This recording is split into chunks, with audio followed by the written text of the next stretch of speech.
Sebelum masuk Purwadika itu kan aku kerja cuma sekedar kerja, tapi setelah ambil course Purwadika itu aku harus komit.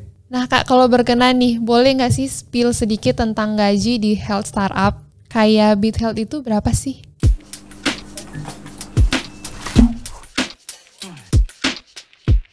Halo teman-teman Purwadika, kembali lagi di Purwadika Podcast bersama aku Bunga.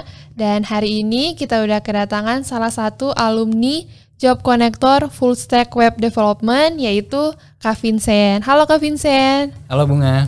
Nah, mungkin sebelum kita ngobrol-ngobrol lagi nih Kak, boleh perkenalkan diri dulu. Kak Vincent ini bekerja sebagai apa dan di mana? Halo teman-teman, perkenalkan nama saya Vincent. Saya saat ini bekerja di BitHealth sebagai Associate Software Engineer. Oke, mungkin Kak Vincent boleh ceritakan sedikit nih job desk Kak Vincent ini seperti apa? Di BitHealth sebagai Associate Software Engineer ini saya bekerja sebagai full stack developer, tapi mainly sekarang bekerjanya di bagian front end-nya. Jadi bekerjanya itu kurang lebih membuat interface, terus juga membuat modul-modul untuk project-project yang dikerjakan oleh vendor dari BitHealth itu sendiri. Oke, nah sebelumnya Kak Vincent itu emang udah punya pengalaman di bidang ini atau sama sekali nggak punya? Di bidang coding ya maksudnya? Yeah. Sebelumnya sih untuk bidang coding ini waktu kuliah sempat ada pelajarannya sedikit. Saya waktu itu belajar di teknik elektro, itu ada sempat belajar pakai aplikasi namanya Visual Basic. Tapi ya seperti namanya Visual Basic ya itu cuman basic aja, dan kita cuman bikin latihan interface, terus bikin simple algoritma gitu-gitu doang. Selain dari mata kuliah juga sempat ada magang yang berhubungan dengan coding. Itu di situ saya disuruh belajar pakai bahasa pemrogramannya yaitu C#. Cuman kita nggak ada sistem yang kayak ada mentoringnya gitu, nggak ada. Kita cuma belajar sendiri dan kurang lebih ya itu aja sih basic codingku. Oh gitu. Terus Kak Vincent dengan ada basic coding ini, kenapa sih milih join untuk masuk ke Purwadika? Alasan milih ke Purwadika yang pertama itu untuk sertifikasi, karena awalnya kan aku ambilnya teknik elektro. Jadi kalau misalnya aku mau masuk ke dalam pekerjaan yang berhubungan dengan IT, aku harus punya sesuatu bekal nih yang bisa dibawa ketika HRD nanya kita gitu, pengalaman kamu apa, bisa ngapain aja, itu kan harus ada ya. Jadi kalau saya pikir lagi, dengan adanya basic coding yang saya punya ini, itu menurut saya belum cukup. Jadi saya harus ambil course tambahan. Course tambahan ya? Iya, harus lulus dari sekolah coding gitu. Nah, terus Kak Vincent ini tahu Purwadika itu dari mana? Awalnya waktu magang itu, aku kan sempat mengalami kesulitan untuk belajar coding. Aku sempat searching di internet tentang ada nggak sih kayak bootcamp yang singkat dan nggak terlalu panjang waktunya gitu, yang bisa ambil jalan pintas gitu.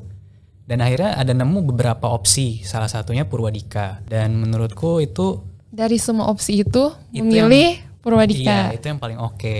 Nah, mungkin kita pengen tahu nih Kak, boleh ceritain sedikit nggak pengalaman Kak Vincent selama belajar di Purwadika itu sendiri? Pengalamanku waktu belajar di Purwadika itu banyak strugglingnya. Karena emang pada dasarnya nggak ada basic yang kuat banget gitu. Cuman ada basic-basic dikit. Akhirnya aku harus kayak misalnya orang yang dari IT masuk Purwadika lagi kan, ya mereka tinggal mengulas kembali apa yang mereka udah pelajarin gitu. Sedangkan aku yang nggak ada backgroundnya itu harus belajar ekstra. Kayak misalnya pulang dari Purwadika aku harus ngerjain tugas yang dari Purwadikanya itu sendiri. Terus kayak mengulik lagi gitu modifikasi hasil apa yang udah aku kerjain dari Purwadika. Tapi overall itu perjalanannya yang aku jalanin selama ambil kelas di Purwadika itu menyenangkan. Selain pelajarannya yang bisa aku dapetin, hard skillnya, aku juga bisa belajar soft skill, komunikasi sama teman-teman yang sama-sama bergerak di bidang IT, yang punya ketertarikan yang sama. Terus gurunya juga sangat suportif lah, bisa mementor kita di tengah perjalanan kita belajar coding. Nah sekarang kan Kak Vincent juga udah kerja di BitHealth nih. Mungkin industrinya tuh agak beda sama kerjaan Kak Vincent sebelumnya. Nah apa sih perbedaannya Kak Vincent kerja sebelum dan sesudah belajar di Purwadika? Perbedaan yang aku rasakan sebelum dan sesudah masuk Purwadika itu adalah di bagian komitmennya salah satunya. Karena sebelum masuk Purwadika itu kan aku kerja cuma sekedar kerja, tapi setelah ambil course Purwadika itu aku harus komit untuk menyelesaikan course, harus komit dengan apa yang sudah aku bayar, nggak cuman harga gitu, tapi pekerjaan yang sebelumnya aku tinggalkan itu juga adalah salah satu hal yang aku harus bayar. Terus juga waktu yang harus aku bayar, kayak jeripaya segala macam ya. Kan untuk jadi coder yang sukses nggak mungkin cuman waktu yang singkat ikut Purwadika langsung selesai gitu ya. Tapi harus juga kita grind terus, kita latih terus.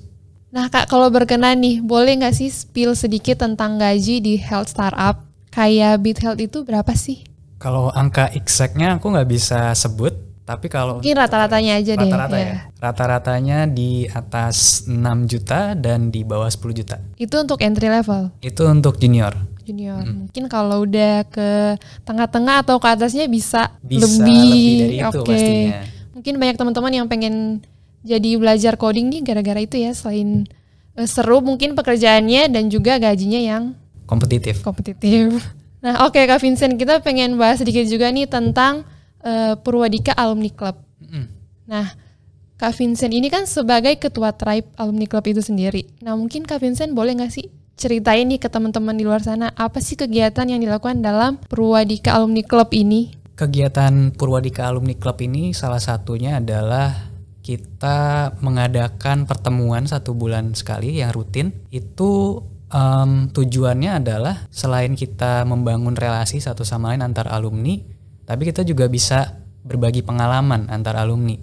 Karena berdasarkan pengalaman saya, waktu pertama kali kerja di Beat Health, nggak ada yang bisa diajak curhat segala macam. Kayak diajak sharing gitu ya. Itu adalah hal yang cukup menyulitkan gitu kalau nggak ada teman curhatnya. Karena kadang kalau kita cerita sama teman-teman kita yang bukan dari perjuangan yang sama itu feel-nya beda. Tapi kalau misalnya kita ada teman cerita bareng gitu di dalam satu tribe itu, kita bisa dapat feedback yang positif bahkan.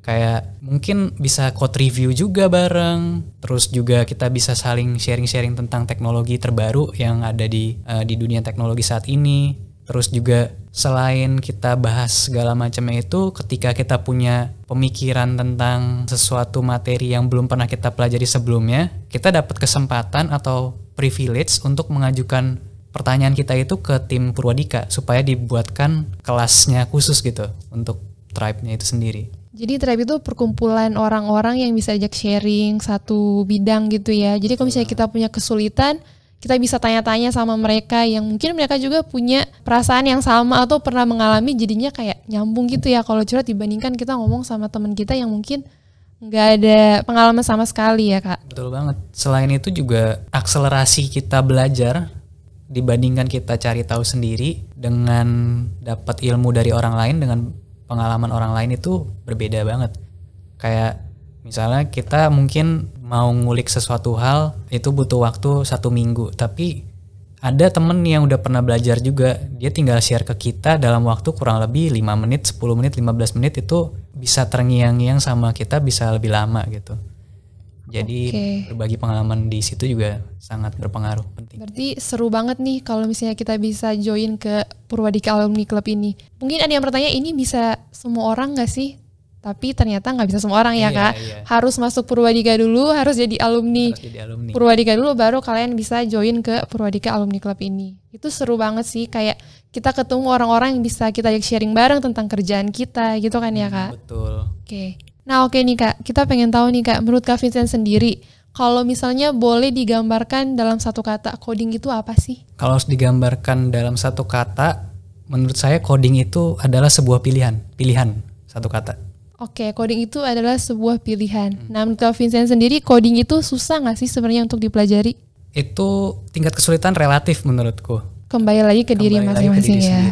Kayak yang aku bilang tadi, masing-masing dari kita kan startnya di titik yang berbeda. Ada yang udah dari IT awalnya, ada yang belum dari IT backgroundnya, ada yang kemampuan codingnya mungkin dari kecil sebenarnya udah ada, tapi baru belajarnya saat ini jadi cepet belajarnya. Jadi tingkat kesulitan itu beda-beda. Cuman yang membedakan, yang jadi titik pentingnya itu adalah ketika kita gagal dalam belajar coding, apakah kita akan bangkit lagi untuk terus belajar atau kita berhenti di situ aja? Apakah kita akan terus berpacu terus Betul. Atau langsung ngedown dan berhenti di situ aja? Karena ketika kita masuk kelas Purwadika pun kita nggak langsung otomatis jadi coder yang jago Iya, gitu. iya. Ada prosesnya Ada juga yang harus prosesnya, dilalui. Ada perjuangan, ada jeripayanya juga. Air mata mungkin. Iya, air mata, keringet. Oke.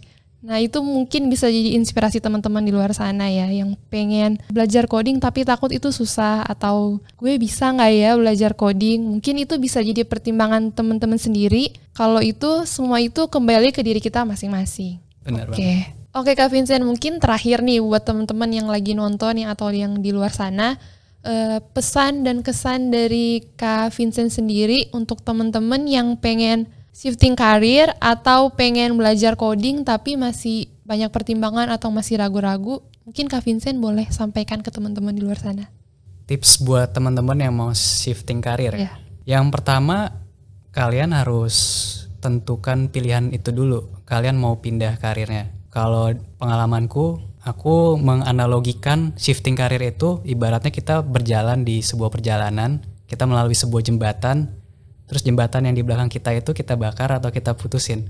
Jadi no way back, kita harus maju terus. Maju terus pantang Maju mundur. terus pantang mundur terhadap pilihan yang udah kita pilih. Karena ketika kita shifting karir, masa kita mau balik lagi gitu ke karir kita yang sebelumnya? Itu kan jadi kayak inkonsisten jadinya. Ketika kita pilih pilihan itu, kita jalanin, dan di tengah perjalanan itu juga pasti akan timbul pilihan-pilihan baru lagi, pilihan-pilihan kecil. Apakah kita akan belajar terus atau malas-malesan, itu pilihan. Apakah kita mau masuk ke tempat Purwadika atau ke tempat lain, itu pilihan. Iya. Kita mau belajar 2 jam sehari atau 3 jam sehari, itu semua pilihan. Dan hasil dari pilihan-pilihan itu yang menentukan kita akan berhasil atau enggak. Either berhasilnya cepet atau berhasilnya lama, itu semua hasil dari pilihan kita. Jadi tipsnya, pilihlah pilihan yang menurut kamu akan membuat hidup kamu sukses gitu. Oke, dan tetap konsisten ya, itu kunci konsisten, utamanya iya. juga ya Kak.